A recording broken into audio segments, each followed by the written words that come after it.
top smoking, no cooking the hot pot. Fucking on your bitch, yeah, that. Looking up, open the park, we came from nothing to something, nigga. I don't try nobody, right. Ebb and flow and share responsibility. Second part of it. So, switching calls between macro and micro. This is something that I also got a little bit, not heat for, but saying like, oh, you have two roles and they're switching constantly back and forth. No, they're not switching constantly back and forth. It's pretty straightforward. The macro caller is going to call.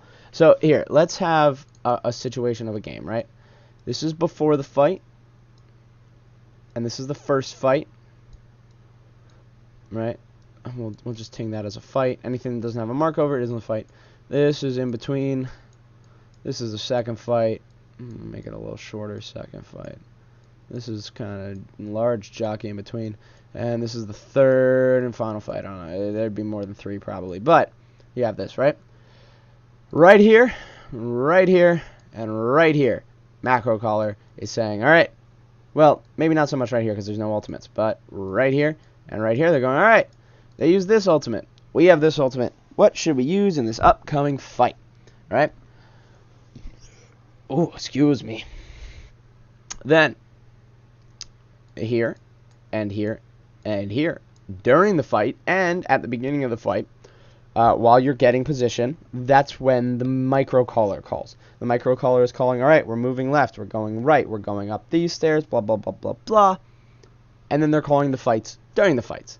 So, it's pretty simple when what is called. This is for macro. Oh my god, that was a bad one. This is for micro. This is for macro. In between fights, micro. Fuck, I'm getting myself confused here. In between fights, macro. In the fight, micro. Target calling, ultimate tracking, and game planning. Pretty basic. You're not constantly switching during the fights. It's just when the fights aren't taking place, the person, quote unquote, calling, because again, they're not really calling targets or anything. They're just iterating information.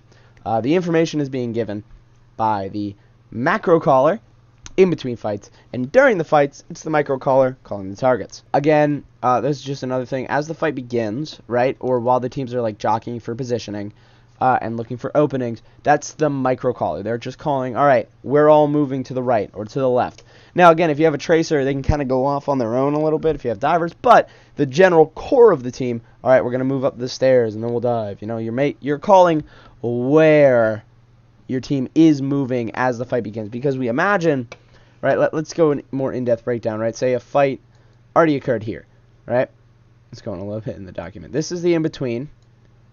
This is before the fight physically breaks out, and this is the physical breakout. So this is the fight. This is my best friend before the fight, and this is in between fights. So, in between fights, we have the macro caller saying, this is the ult, this is blah, blah, blah.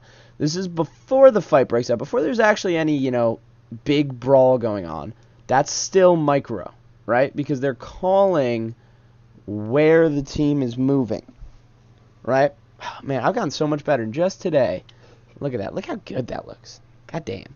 They're calling where the team's moving. All right, we're moving around the statue. We're going to the right, up the stairs, to the top. And then they also call as the fight breaks out. Game plan responsibility. This is very important, and I think something that a lot of people and a lot of teams miss.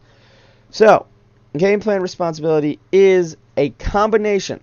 As we talked about earlier, or as was written earlier in the document, there is a singular shared responsibility by the micro and the macro caller, and that is creating the game plan.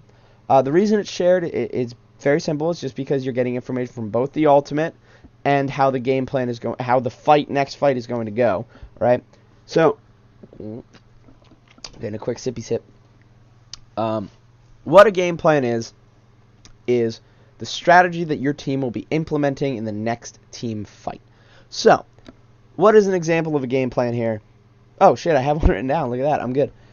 Example. Okay, we're going to the right, and we'll push to the high ground. Soldier, keep firing from the high ground, and we will initiate with Dragon Blade. Focus the Mercy down. I know she's close to Valkyrie. That's a game plan. You essentially are creating you're putting, again, the team on the same page, right? Nobody's running around like headless chickens focusing on who they think is important. The micro and the macro caller have said, all right, these are people close to ults or who have ults. They need to be focused down. Or this is who's focusing us down. This is the problem. And they're creating a plan to effectively shut down the enemy team. And the three things you're looking at are we have a when to initiate, a who to target, and a where to push. So where to push, it's very simple. We're going to the right of the statue, moving in. Who to target? All right, we need to focus down the Zen, or we need to focus down the Widow. She's causing the problems here. When to initiate, it can either be, all right, we're going to initiate with an ult. When we Valk, we'll initiate. Or that's just the micro caller going, all right, I'm going in. Go in 3, 2, 1, bada boom. Stuff like that. A game plan is your strategy for the next fight. And it allows your fights to be a lot cleaner.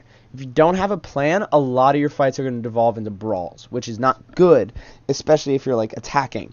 Or just in general, you don't want a fight to be a brawl, because a brawl generally is either who's luckier or who's more mechanically skilled. And you can win games against teams that are much more mechanically skilled than you, but you need to have a solid game plan, because if you can cleanly execute a game plan, you can beat almost anyone.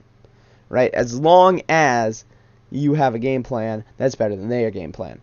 You know? I mean, obviously, it'll be two people going after it, but it's much better than a brawl going after. So a game plan it's a combination of a target who will be focused, ultimates that we'll use, and where we'll go and where we'll fight. That's a game plan. What if we don't have ultimates? Well, the first fight will never have ultimates, so it's pretty simple. We're going to push this way and focus this target. Or we're going to push this way, and then as you see their team in front of you, because you won't know right away, you say, okay, now this is who we're going to focus, right? But after that first push, what if we don't have any ultimates? What if we blew all of our ultimates, and kind of almost like this, but with a couple here. What if we blew all our ultimates and we have absolutely nothing to do to work with? Dry push. So a dry push is a push that you use that has no ultimates. The idea being to force out ultimates from the enemy team. A very important concept in Overwatch is ult economy. And ult economy is exactly how it sounds. Who has more / better ultimates. And the best teams in the world are fantastic at maintaining their ult economy. So you look at teams like, LA particularly in their last week. You could notice that they would win team fights with one or sometimes two ultimates, but sometimes even just one, which gives them the ultimate advantage. They maintain high ult economy, because even if they have 5 ults, if they only use one, then they have 4, and they'll build it up again. And then if they only use one the next fight, then they've probably built up the one from before, and they're back to 5 again. So they're maintaining this high ultimate economy, and they're always going to be, a step up and a leg up in the fight. So if we just looked at these two teams real quick right here, who would you say has a better ultimate economy? Right now, it's got to be New York. They have, a Blade, they have a Bomb, and they have a Winston ult. Whereas all we really have, or all Philly has, is a Winston ult and almost a Blade. So right now, New York is winning the ult economy, which is, again, a very important concept. So what you need to do is you need to do what we call a dry push. You're pushing in, but it's very important to remember when you're doing a dry push that you don't just go in and fight on the point.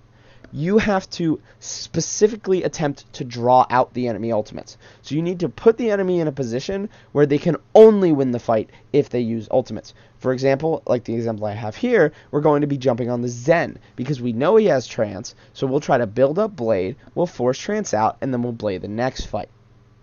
Or we know Mercy has Valkyrie. Pressure the Mercy to force her to use Valk.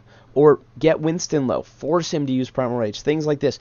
You need to actively look at the enemy and attempt to draw out the ultimates, or put yourself in a position where the only way they're winning is if they use ultimates. Right? Or even if you get the first pick, they might still win, but they'll have to use ultimates to cover it back up.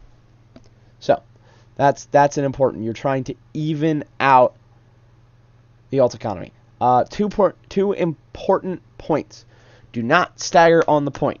A dry push, you want to contest and die when you get the chance. You don't want to be going, I think I might be able to win this. No, you want to die on the point. Unless it's like 3v1 and you go, well, we're all low, let's just leave. No, you want to try to win that there, but do not stagger for too long. If 4 of your team is dead, you die too, because if you are staggering, you're feeding enemy ult charge, right? And you're making your next fight further away, and you're wasting time. They also shouldn't last very long, not like a very long true push, because again, you're feeding enemy support ults. You don't want to give them the ult economy advantage. This last note here, I will talk about it. I have already disagreed. Dry pushes are for attack. It is not something you can attempt on defense, as once you die, you lose the point. That is incorrect. And I wrote it, I was thinking of a very specific map. I was thinking of Hanamura just when I was visualizing what I was writing. You can dry push during defense. Normally, dry pushes are mostly attack. You can dry push any attack you would like. Defense, you can dry push in very specific scenarios. Defensive dry pushes. You can dry push when, say you're on, here, let's delete this here. Let's do a big delete. Say you're on Route 66, right? And there, this is the point that they're getting. This is point B, or this is the start of point C. This is where they need to get to. They're probably right here. You have no ultimates, and they have a ton, right?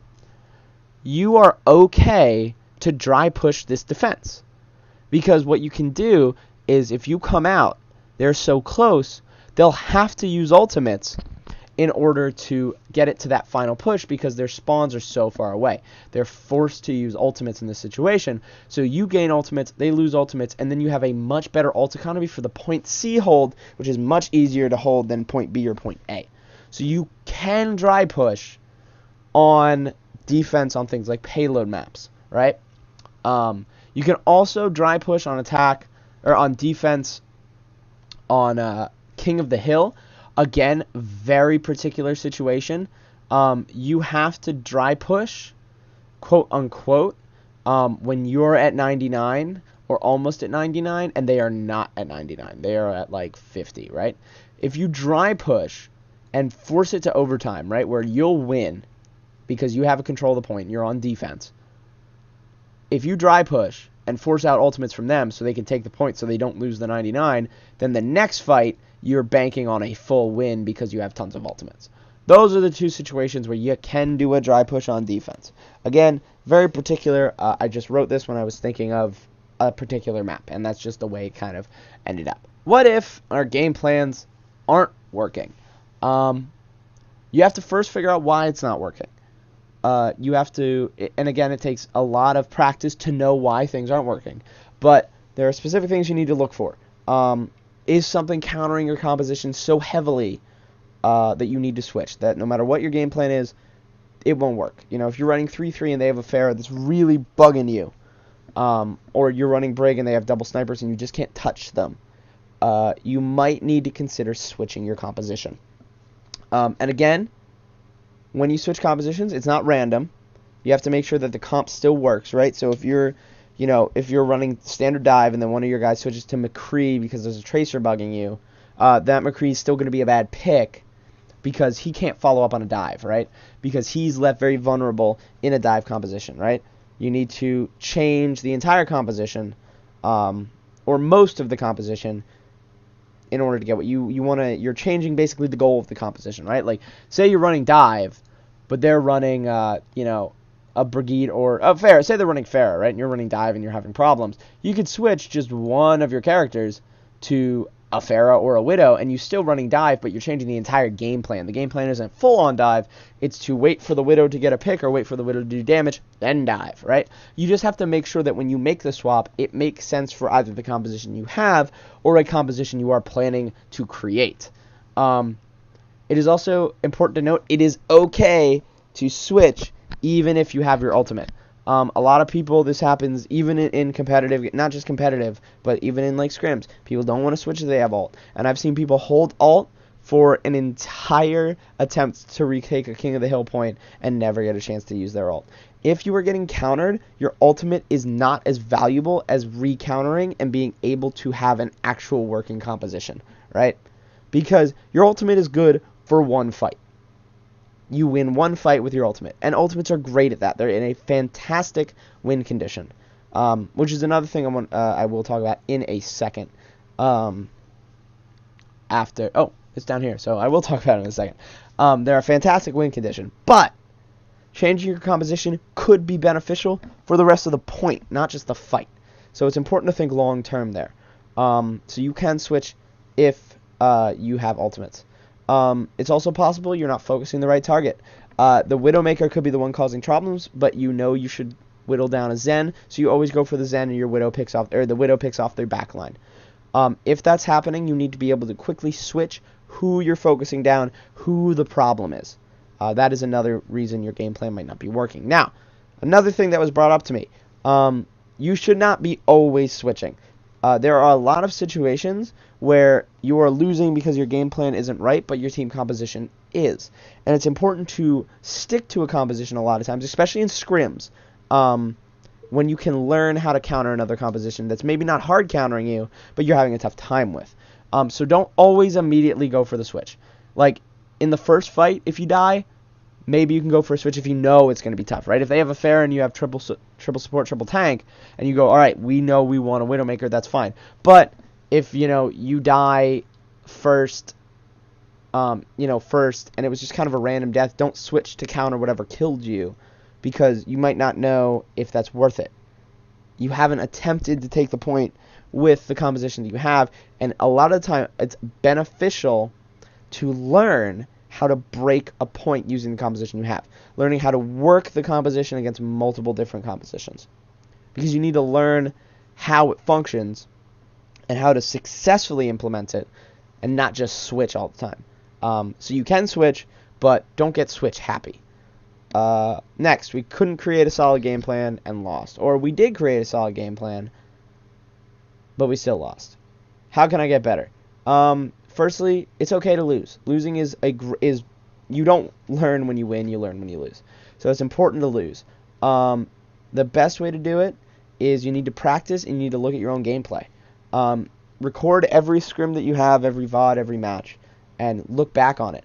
And see if you could see from a third-person perspective if there was a better way for you to approach that fight. A lot of the times during the game, it's very difficult for you to distinguish whether or not what you're doing is the right thing to do. And it's much easier when you look back on it from a third-person perspective. So always review your gameplay, especially on losses. And realize what you can do better, because you can always do something better. Win condition. So win condition is an important part of creating a game plan. What your win condition is what play or kill or ult needs to be used or had in order to make the next team fight a victory. Again, I'd say it isn't always an ultimate, which is factual. It is not always an ultimate, but the win condition is essentially what needs to happen in the next fight, and when that thing happens, you then win. It's your condition for victory. You hear it talked about a lot during Overwatch League, but something that everybody's can use. It is something that is created in between fights, but it is also something that can be figured out before, right? If we know in a dive or against a brigade, or we know in 3-3-3 or against a 3-3, the win condition is, okay, we need to kill the brigade, we need long range damage, let's do Pharah. But in terms of something like, okay, their Widow's causing problems, the win condition, we create that in between fights, and again, it's something the micro, macro, and the whole team can get in on, creates, and it's something that's described in between the fights, or it's created in between the fights. So I have 3 examples here that we do. Example 1, we have Graviton and Blade, they have Trance. The win condition here is to use your Blade to pressure out the Trance and then get a good Graviton. Or to just straight up pressure the Trance out of the Zen, grab Blade after. That's the win condition. Pressing the Zen to use his Trance. Next example, Junkrat is spamming too hard in the choke. We can't move in. The win condition here is to take out the Junkrat. So the Widow needs to take an off angle, or we need to switch to Pharah in order to get him out of the position he's spamming, and then we can move in and do damage. Good. Example 3, they're running strong dive. So our win condition is to stay grouped up more tightly, speed to point, and then brawl on the point, so they don't have openings, they can't do the damage that they need to do. So what we have is an ultimate win condition, a character win condition, and a composition win condition. So we've seen a win condition for using ultimates, for a specific character that's causing problems, and for a composition that's causing problems. All of these things have win conditions. And we have examples of all of them. Just like all the other shit, figuring out what your win condition is, something that comes with practice. This is not something you generally can practice in quick play. You can, but it's better in scrims and whatever, and general competition. Just because quick play isn't as coordinated, the win condition isn't like obvious. This is something, again, if you record your gameplay and you didn't create a proper win condition, this is something you can do. You can look at the gameplay, look at each fight, and go, what was the win condition and what didn't we do? Because, again, you're looking at it from a third-person perspective, which is much easier to, dissect and analyze the game from that third-person perspective. So let's move